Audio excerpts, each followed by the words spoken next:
Well, let's talk now about the daily analysis of the federal election campaign race with CTV's news political commentator Scott Reid joining us this morning. Good morning, Scott. Morning, guys. 2 weeks to go today. There we go. We're going to miss you every morning, Scott. But in the meantime, let's talk. That's true.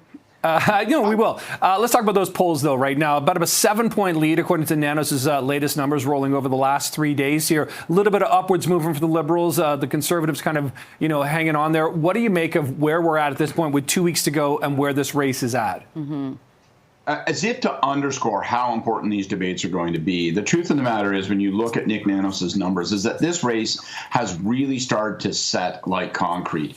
You take a look at this, like look at that number there, a 7-point national lead, but I'm going to give you 3 numbers in particular, 16, 15, and 23. What are those numbers? 16 is the lead that Mark Carney has as preferred prime minister. 15 is the lead that the Liberals under Carney have in the province of Ontario, full O seats that help you form a government.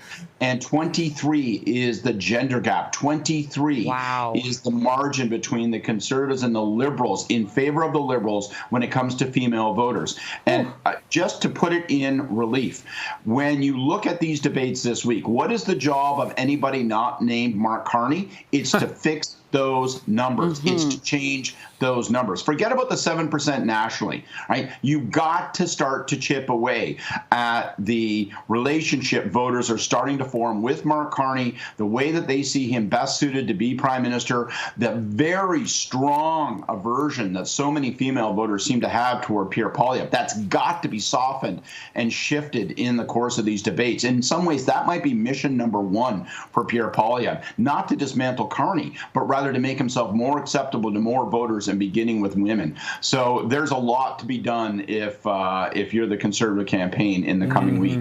Yeah, for sure. Interesting perspective there on the breakdown of the numbers, Scott. And let's talk about this week, because we do have the French language debate happening. Is this where you see Pierre Poilievre, having potentially to gain some votes with his French language skills? What does he need to do to kind of get ahead with these debates?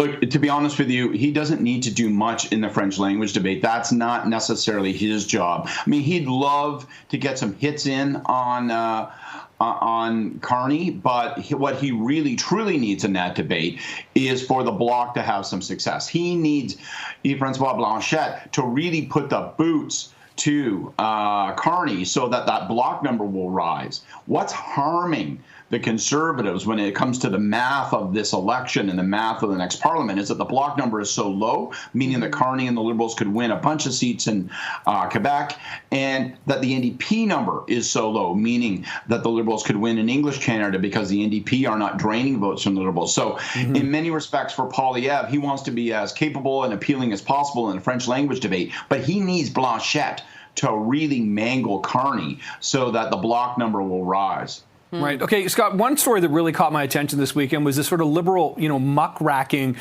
going into Conservative, the Manning, I know it's not called the Manning Conference, but that's what a lot of people, call it, and sort of planting these buttons and things like that to make it look, basically make Poilievre look more Trumpy in a way. Yeah, look, let's call it like it is. This is dirty tricks, right? Yeah. This is a complete dirty tricks operation, and they've been busted, and they've been busted in the most embarrassing and ridiculous of ways. So we all saw these buttons last week, and if you really follow politics, you were paying probably pretty close attention. Buttons that were like very MAGA-oriented, that were talking and celebrating about divisions within the Conservative campaign. Turns out those buttons have been planted by Liberal war room types. And then they all went out drinking at the local bar in Ottawa with a reporter sitting next to them and bragged about the job they'd done.